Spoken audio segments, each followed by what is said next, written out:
035.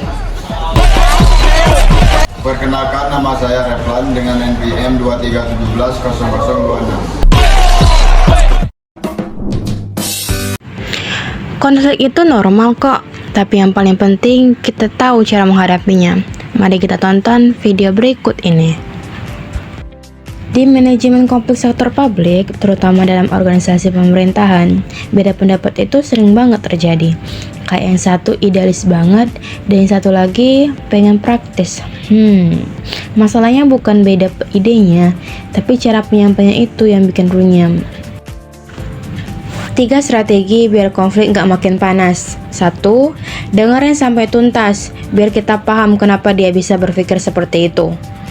Kedua, kita fokus pada pencarian solusi, dan bukan membesarkan ego. Kalau semua pengen menang, yang kalah itu organisasinya. Yang ketiga, bikin aturan komunikasi, kayak giliran ngomong, batas waktu, atau voting. Ketika semuanya saling mendengarkan, ternyata ide kalian bisa digabung loh. Dan itu bukan soal siapa yang paling benar, tapi bagaimana caranya agar kita tetap satu tujuan. Dan perlu kita ketahui bahwa konflik itu enggak selalu buruk. Yang terpenting adalah kelola dengan bijak dan bukan untuk kita hindari. Hai, di sini kita akan menjelaskan tentang karakteristik konflik di sektor publik, kompleksitas dan dinamika dalam organisasi pemerintah. Kita simak penjelasannya sebagai berikut. Kalian tahu nggak sih, konflik di sektor publik itu memiliki karakteristik yang berbeda dengan sektor swasta. Mari kita simak videonya. Kompleksitas dalam organisasi pemerintah. Yang pertama, struktur birokrasi yang rumit. Organisasi pemerintah biasanya memiliki struktur birokrasi yang kompleks dengan berbagai lapisan hierarki dan departemen. Kompleksitas ini dapat menyebabkan miskomunikasi, tumpang tindih tugas, dan ketidakjelasan tanggung jawab, yang semuanya dapat memicu konflik antar pegawai atau antar departemen. Yang kedua, banyaknya pemangku kepentingan pemerintah berinteraksi dengan berbagai pemangku kepentingan, termasuk warga negara, lembaga swadaya masyarakat, sektor swasta, dan lembaga internasional. Kepentingan yang beragam dan terkadang bertentangan di antara pemangku kepentingan ini dapat menjadi sumber konflik.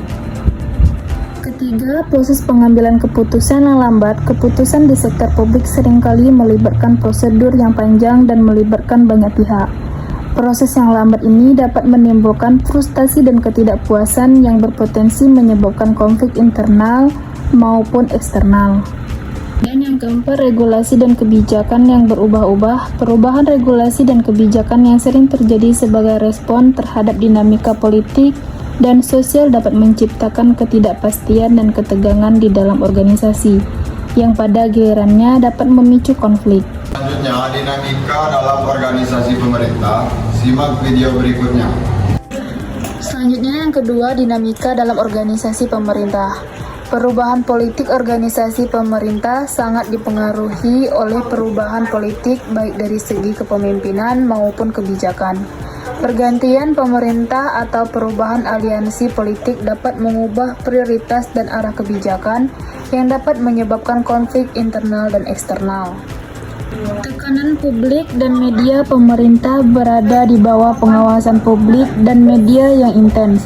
Kritik atau tekanan dari publik dan media dapat meningkatkan ketegangan di dalam organisasi, terutama jika terdapat perbedaan pendapat mengenai penanganan isu tertentu.